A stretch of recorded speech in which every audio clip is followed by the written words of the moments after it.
Hola, espero que estés listo para ser bendecido. Vas a escuchar un mensaje que predica Harrison Conley. Es nuestro hijo mayor y también el pastor principal de nuestra iglesia, Cottonwood Church en el sur de California. Predicó un mensaje brillante de Santiago capítulo 4. Si tienes una Biblia, tómala. En los siguientes minutos leeremos la palabra de Dios juntos. Te alegrarás al hacerlo. Hola, soy Bayless Conley. En la vida, todos enfrentamos la incertidumbre, ya sean problemas financieros, valles relacionales, una crisis de salud o solo intentamos descubrir nuestro propósito. Algo es seguro, Dios te ve, Él te ama. No importa lo que estés enfrentando, Él tiene las respuestas. Bueno, si tienen su Biblia, Santiago 4, él escribe esto: ¿de dónde surgen las guerras y los conflictos entre ustedes?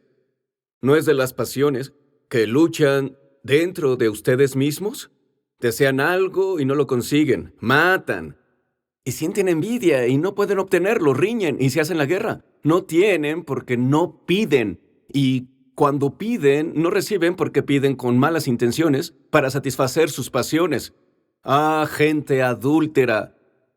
¿No saben que la amistad con el mundo es enemistad con Dios? Si alguien quiere ser amigo del mundo, se vuelve enemigo de Dios. ¿O creen que la Escritura dice en vano que Dios ama celosamente al Espíritu que hizo morar en nosotros? Me encanta lo que sigue. Pero Él nos da más gracia. Por eso dice, Dios se opone a los orgullosos, pero da gracia a los humildes. Así que sométanse a Dios, resistan al diablo y Él huirá de ustedes. Acérquense a Dios y Él se acercará a ustedes. Pecadores, límpiense las manos, purifiquen su corazón. Los indecisos, reconozcan sus miserias, lloren y lamentense. Que su risa se convierta en llanto y su alegría en tristeza. Humíllense delante del Señor y Él los exaltará. Hermanos, no hablen mal unos de otros. Si alguien habla mal de su hermano o lo juzga, habla mal de la ley y la juzga. Juzgas la ley, ya no eres cumplidor de la ley, sino juez. No hay más que un solo legislador y juez que puede salvar y destruir. Tú, en cambio, ¿quién eres para juzgar a tu prójimo? Versículo 13. Ahora escuchen los que dicen, hoy o mañana iremos a tal o cual ciudad, pasaremos allí un año, venderemos y ganaremos dinero, y eso que ni siquiera saben qué sucederá mañana. ¿Qué es su vida? Ustedes son como la niebla que aparece por un momento y luego se desvanece. Más bien deberían decir, si el Señor quiere, viviremos y haremos esto o aquello. Pero ahora se jactan en sus fanfarronerías. Toda esta jactancia es mala, así que todo el que sabe hacer el bien y no lo hace comete pecado. Esa es la palabra del Señor. En otras palabras, eso es lo que Dios quiere comunicarnos el día de hoy. Todo lo que diga más allá de este punto es la cereza del pastel. Esa es la palabra del Señor. Oremos, Padre, venimos a ti y queremos agradecer. Tu palabra está viva, respira y está activa y más afilada que una espada de dos filos. Gracias, tu palabra es perfecta e inerrante. El cielo y la tierra van a pasar, pero tu palabra va a resistir al tiempo. Gracias por exaltar tu palabra, incluso sobre tu nombre. Incluso ahora, mientras me esfuerzo por enseñar tu palabra, sé que tu Espíritu Santo es el gran maestro. Espíritu Santo, ¿me ungirías para que pueda hablar como un oráculo de Dios? Para que Jesús sea honrado y Jesús glorificado y exaltado en este lugar. En su nombre oramos. Amén, amén, amén. Tal vez lo notaste, pero desde el principio Santiago aborda un tema muy delicado. Allí en el versículo número 1 comienza preguntando algo muy conmovedor, aunque retórico. Retórico en el sentido de que no les pide a sus lectores que levanten la mano y respondan la pregunta que les hace. De hecho, se adelanta a responder su propia pregunta, pero creo que debo advertirles, antes de examinar la respuesta, deben saber que nos disparará al corazón como una flecha. Esta es la pregunta que hace Santiago y es una que todos debemos personalmente considerar. En el versículo número 1, dice, ¿de dónde surgen las guerras y los conflictos entre ustedes? Ahora, al considerar esta pregunta, si eres como yo, a primera vista veo esto y digo, oye, Santiago, parece que tal vez, solo tal vez, haces esta pregunta incorrectamente. Tal vez no sea tanto el que causa las guerras y conflictos entre ustedes, Santiago. Tal vez debería ser quién causa guerras y conflictos entre ustedes, porque si es alguien, sé la respuesta. Es mi esposa. Ella siempre me ataca. O tal vez el quien sea mi jefe. Él nunca aprecia todo el arduo trabajo que hago. Tal vez el quien causa guerras y conflictos son mis hijos. Nunca hacen lo que les digo. ¿Qué tal este? Tal vez el quien sea mi suegra. Provoca peleas y conflictos porque siempre se entromete y opina donde no le corresponde. Sí, Santiago, no creo que sea tanto de dónde vengan las guerras y los conflictos, sino quién causa guerras y conflictos. A lo que Santiago diría, no tan rápido. Santiago diría, tienes razón en parte. Es un quién, pero el quién no es quien crees que es. El quién eres tú. Si estás tomando notas, hoy quiero titular esta charla, este mensaje, ¿el quién eres tú? Sé que es un poco anticuado, pero ¿podríamos decirlo juntos esta mañana? ¿Lo dirías conmigo? ¿El quién eres tú? ¿El quién? Lo que veremos aquí, según Santiago, la fuente de la división, la fuente de las contiendas, la fuente de las peleas, la fuente es, de hecho, algo que sucede dentro de mí.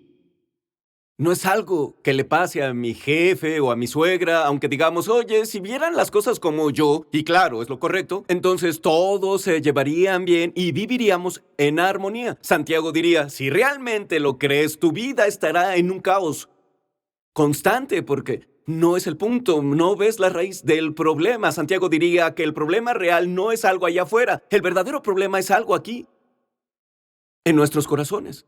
En serio, iglesia, si podemos capturar la verdad de lo que Santiago intenta transmitir, tiene el potencial de cambiarlo todo. Volvamos al texto, versículo 1, dice, ¿de dónde surgen las guerras y los conflictos? Entre ustedes, y el de la respuesta dice, ¿no es esto de las pasiones que están en lucha dentro de ustedes? Me encanta cómo Eugene Peterson traduce este versículo en la Message, lo dice así, ¿de dónde creen que provienen todas estas feroces guerras y disputas? ¿Creen que solo pasan? Piénsenlo bien. Surgen porque quieren salirse con la suya, créanme. Y luchan por ello en lo más profundo de su ser. Según este versículo, la razón por la que peleamos, la razón por la que hay contiendas y divisiones entre nosotros es porque hay algo que queremos y no obtenemos. Solo quiero respeto de su parte. Y no lo consigo. Solo quiero que mis hijos escuchen y obedezcan. No lo hacen. Solo quiero que me reconozcan y consideren por todo mi arduo trabajo, pero no lo recibo. Y como no lo recibo, estoy molesto y frustrado. Todos con los que he hablado, todos los que ven mi situación, todos los que escuchan mi versión de la historia, están de acuerdo conmigo. Santiago continuaría aquí y presentará su caso un poco más. Lo que dice va a parecer una hipérbole, pero está dejando claro un punto. Vean el versículo 2. Él dice, desean algo y no lo consiguen. Matan. Matan. Vaya, Santiago, eso es un poco exagerado, ¿no crees? Bueno, sí. Y no lo es. Porque quiere señalar esto, si no reconocemos que la causa raíz está aquí y no en algo allá afuera, llevamos dentro de nosotros el potencial para hacer cosas que no solo traen destrucción a nuestras vidas, traen destrucción a quienes nos rodean. Me encanta lo que el gran comentarista Dr. Constable dijo. En su comentario de este versículo dijo, el final de nuestros deseos, o el final de intentar conseguir lo que queremos, es el homicidio. Dijo, podemos verlo en la historia humana desde Caín hasta Acab y David, y ahora incluso hasta el presente, que se refleja en nuestras guerras mundiales.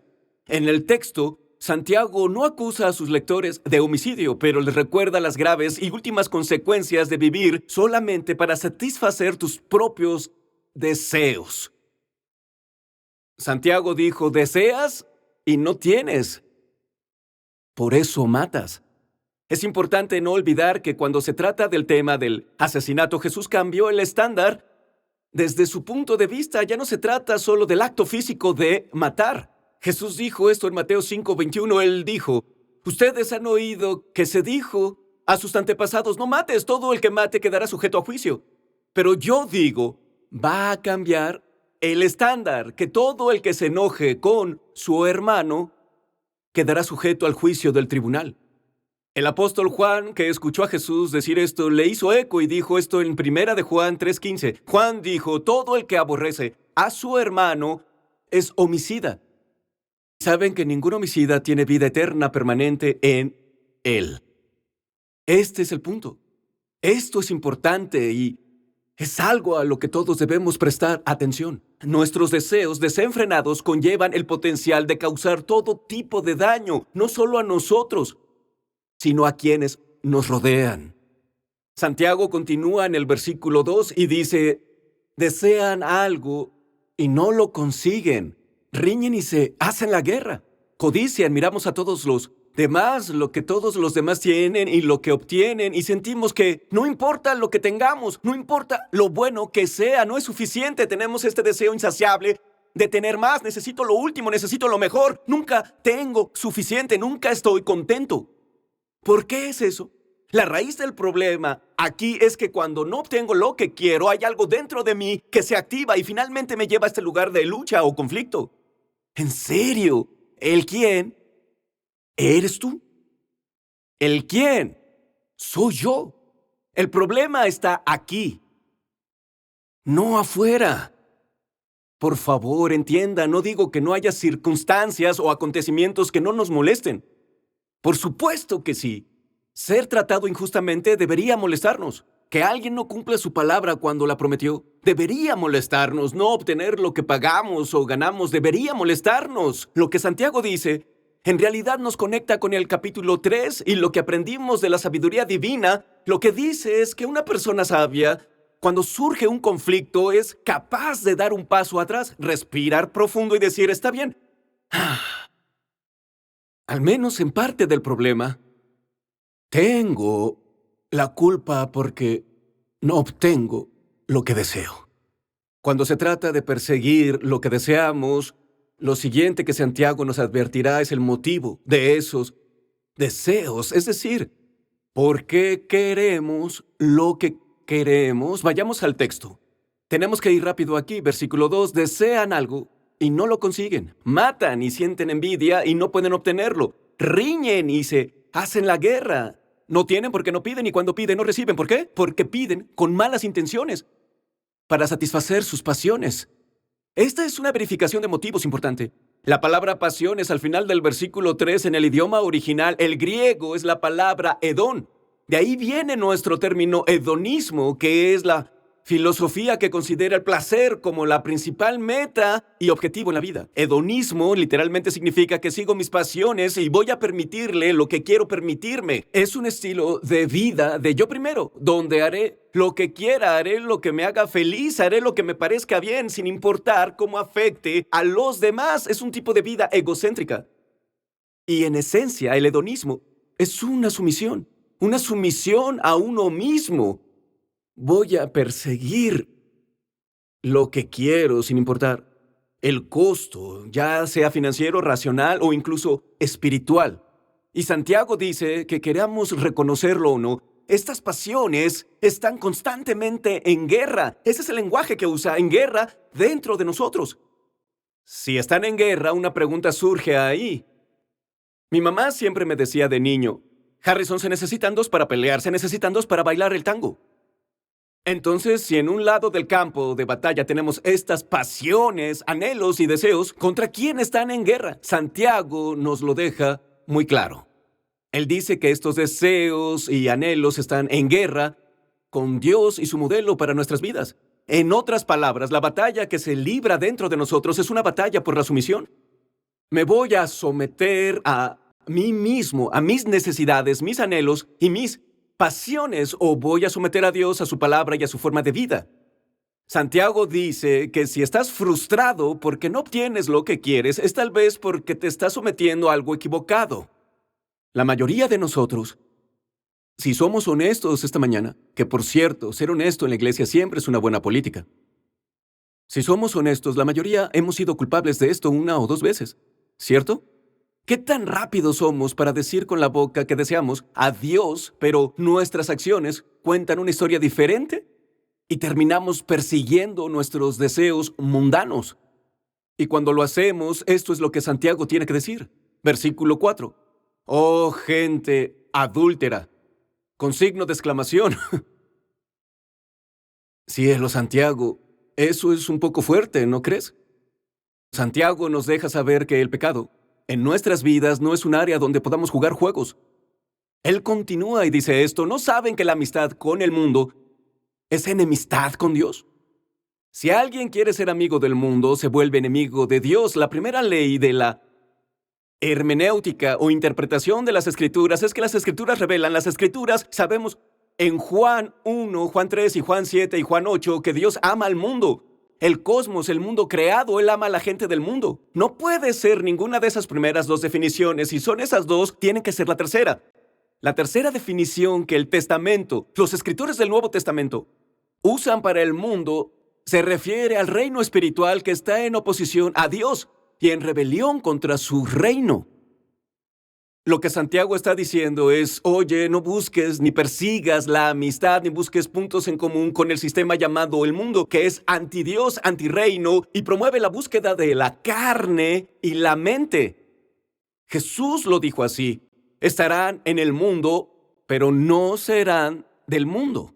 Es decir, Jesús está diciendo: oye, por el momento estás en el mundo físico y geográficamente estás parado aquí en esta esfera de un planeta llamado Tierra, pero no eres del mundo, tu origen es diferente. Si pusimos nuestra fe en Cristo, si Él es nuestro Salvador, las Escrituras nos dicen que nuestra naturaleza ha cambiado, nos volvemos nuevas creaciones en Cristo Jesús. Lo viejo pasó, todo se vuelve nuevo, nuestro origen es diferente. Y vean lo que Santiago dice en el versículo 5, él dice: ¿o creen que la Escritura dice en vano que, hablando de Dios, ama celosamente al Espíritu que hizo morar en nosotros? Se refiere al hecho de que tú y yo pertenecemos a Dios. Dios ha redimido del poder y de los sistemas de este mundo. Él nos ha dado este nuevo origen. Él nos dio esta nueva identidad. Nuestra ciudadanía ya no es de un país. Nuestra ciudadanía está en el cielo. La Biblia dice que Él sacó nuestros corazones de piedra y nos dio corazones nuevos, corazones de carne. Él nos selló y nos llenó con su Espíritu Santo, y por eso ya no somos nuestros. La Biblia dice que Él anhela celosamente a su pueblo. Piénsenlo en términos de un matrimonio. Dos se vuelven uno. Pertenezco a mi esposa. Mi esposa me pertenece. Si me saliera de nuestro matrimonio y persiguiera a alguien o algo más, ¿en qué me convierto? Un adúltero.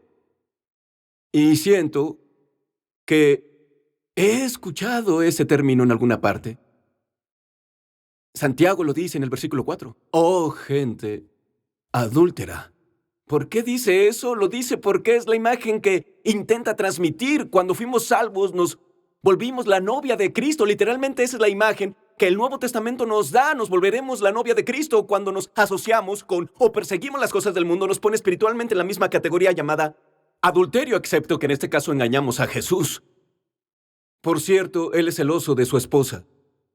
Cuando corremos detrás de las cosas del mundo, es como si le dijéramos a Jesús: oye, no eres suficiente para mí. Voy a buscar lo que este mundo tiene para ofrecer, ya sea más dinero, más fama, más comodidad o más reputación. Cualquier cosa que sea para ti, puedes insertarla ahí. Sabemos que está mal. Y finalmente sabemos que hiere el corazón de Dios. Y por eso creo que a veces, cuando finalmente recobramos el sentido, tardamos en arrepentirnos. Y tardamos en volvernos hacia Dios. En el corazón es casi como si nos volviéramos como el hijo pródigo que vemos en Lucas 15. Sentía vergüenza por sus acciones y, sin saber cómo su padre iba a responder, tardó demasiado en volver a casa. No puedo hablar por ti, pero puedo hablar por mí. He estado allí. Conozco ese sentimiento muy bien. Por eso amo el siguiente versículo de Santiago 4, versículo 6. Pero Él, hablando de Dios, da más gracia. ¿Alguien más está agradecido por la gracia de Dios en su vida? He oído decir esto, la misericordia es que no obtengamos lo que merecemos, sino que la gracia es en realidad Dios dándonos las cosas buenas que no merecemos, que son el perdón, la sanidad, la plenitud y la buena reputación. Me encanta cómo el pastor Jack Hayford describió la gracia de Dios. Pastor Jack, uno de mis héroes, esto es lo que dijo. Dijo, la gracia es el favor inmerecido de Dios que se nos da en el momento de necesidad en Jesús. Su favor inmerecido nos lo da en nuestro momento de necesidad en Jesús. Santiago lo dice así, pero Él nos da más gracia. Por eso Dios se opone a los orgullosos, pero da gracia a los humildes. Entonces, según Santiago, la clave para recibir la gracia de Dios es adoptar esta postura llamada humildad. Significa que cuando me acerco a Dios, veo que no tengo nada que ofrecerle. Nada que ofrecerle, pero tengo todo para recibir de Él. Soy yo diciendo, Dios, yo no puedo arreglar esto solo. Dios, no tengo excusas para mi deambular. Esa canción, propenso a vagar, Señor, lo siento. Propenso a dejar al Dios que amo. La humildad dice, no tengo excusa para ello. Dios, me equivoqué, perdóname, límpiame, escudriñame, conóceme, pruébame y hazme más como tu Hijo, Jesús. Santiago dice que si nos acercamos así al Padre con humildad, Dios nos otorgará gracia. Y por otro lado dice esto, si eres orgulloso, o si crees tener todo bajo control, si crees saber lo que es mejor, o si continúas yendo por tu camino, Santiago dice que Dios se opone a esa persona. Dios se opone a los orgullosos. Piénsenlo así, hay una promesa asombrosa. Si Dios está a tu favor, nadie puede estar en tu contra. Si eso es cierto, todo lo opuesto también. Si Dios se te opone, nadie podrá estar a tu favor. Dios se opone a los orgullosos. Versículo 7, Santiago da una clave aquí. Él dice esto, sométanse a Dios. Resistan al diablo y él huirá de ustedes. Acérquense a Dios y él se acercará a ustedes. Pecadores, límpiense las manos, los indecisos purifiquen su corazón, reconozcan sus miserias, lloren y lamentense, que su risa se convierta en llanto y su alegría en tristeza. Versículo 10, humíllense delante del Señor y Él los exaltará o los levantará. Acércate a Dios y Él se acercará a ti. Está bien, genial. ¿Cómo me acerco? Si estás en pecado, te acercas mediante un arrepentimiento humilde. Primera de Juan 1:9, si confieso mi pecado, Él es fiel y justo para perdonarme y limpiarme de toda maldad. Confesamos nuestro pecado en humilde arrepentimiento y damos gracias por Jesús. Le agradecemos la sangre que fue derramada por nosotros. También podemos acercarnos el tiempo que dedicamos a leer su palabra. Si lees la palabra, encontrarás la verdad. La Biblia dice que conocerás la verdad y la verdad te hará libre. Si lees su palabra, estarás en la presencia de Jesús. ¿Por qué? Porque es la palabra. Él es el Verbo hecho carne. Tengo casi 40 años. He aprendido mucho. Tengo mucho más que aprender. Esto lo sé con seguridad. Esto lo sé con perfecta claridad. Todo lo que quiero, necesito o deseo en esta vida se encuentra, se cumple y se fortalece en el lugar de su presencia. Iglesia, debemos ser pueblo de su presencia. Tenemos esta promesa, acércate a Dios, y Él se acercará a nosotros. Llegamos a los versículos 11 y 12. Santiago centrará su atención en el poder de nuestras palabras. Él se asegurará de que entendamos que existe una conexión entre la humildad de nuestro corazón y las palabras que salen de nuestra boca, versículo 11. Él dice, hermanos, no hablen mal unos de otros. Si alguien habla mal de su hermano o lo juzga, habla mal de la ley y la juzga. Y si juzgas la ley, ya no eres cumplidor de la ley, sino su juez. He aquí el problema, solo hay un legislador y un juez que él puede salvar y destruir. Entonces, ¿quién eres tú para juzgar?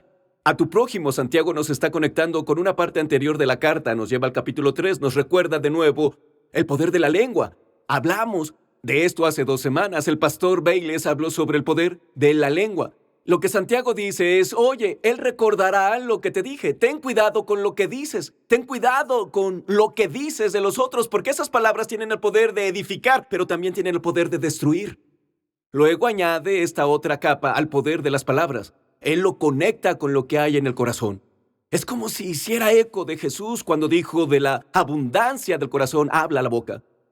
Lo que Santiago dice es: oye, mira, debes preocuparte más por juzgar lo que sucede dentro de tu propio corazón que por tu orgullo usando tus palabras para juzgar a otras personas. Debes hacer esto porque solo hay un juez verdadero, Dios Todopoderoso, y como juzgues a otros, Él te juzgará a ti. Tiene el poder de salvar o el poder de destruir. Luego Santiago hace una nota final aquí, en este capítulo, sobre el tema de la humildad. Aquí es donde lo resumimos, versículo 13. Santiago dice: escuchen esto, los que dicen, hoy o mañana iremos a tal o cual ciudad, pasaremos allí un año, haremos negocios y ganaremos. Y ni siquiera saben qué sucederá mañana. Amo esta pregunta. ¿Qué es su vida? ¿Son como la niebla o vapor que aparece por un momento y luego se desvanece? Más bien deberían decir: si el Señor quiere, viviremos y haremos esto o aquello. Pero ahora se jactan de sus fanfarronerías. Toda esta jactancia es mala, así que comete pecado todo el que sabe hacer el bien y no lo hace. Santiago concluye aquí con unas palabras finales sobre el peligro de planificar nuestras vidas sin el reconocimiento de la soberanía de Dios sobre nuestras vidas. Muy a menudo en nuestro orgullo no pensamos en la eternidad. No pensamos en la vida por venir.